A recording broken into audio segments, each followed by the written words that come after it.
Welcome to this 3-minute introduction to contract monitoring. This is actually part two. Part one looks at activity validation. Part two talks about contract monitoring and service improvements. And the point to remember about contract monitoring is it is part of the entire contract cycle. So we have a service we need, we procure that service, we award a contract, it gets delivered, and we performance manage it all the way through this cycle. And there's loads of lessons learned about proving quality and outcomes, value for money, accessibility and inequalities of access, or inequity of access, I should say. So there's loads of learning, and it's really important that contract performance management and monitoring are part of the entire cycle because each part can influence each other and how we improve things going forwards.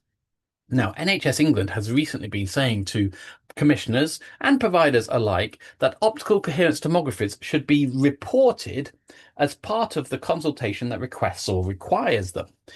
Having been a glasses wearer for years, when I go to my opticians for an eye test, they carry out an OCT at the same time. I have it all in one attendance. It only takes a few minutes. But NHS England are really pushing this to make sure all providers are carrying out the OCTs or reporting the OCTs as part of the attendance which requests or requires them. Quite simple.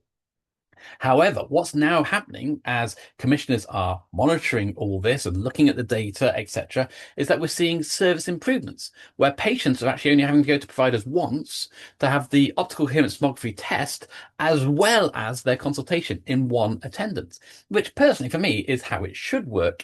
So it's slightly cheaper for the NHS to commission. It is a better experience for the patient, consistent across all providers, but it's being pushed from contract monitoring, arguably, into service improvements. Another example where NHS England have been pushing this is patient not present.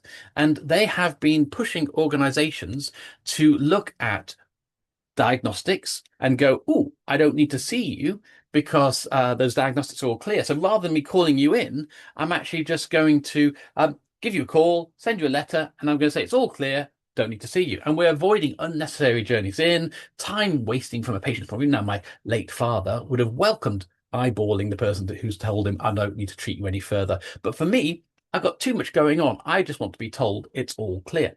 And NHS England have pushed the patient not present activity reporting, payment, but we're seeing the service improvements as a result.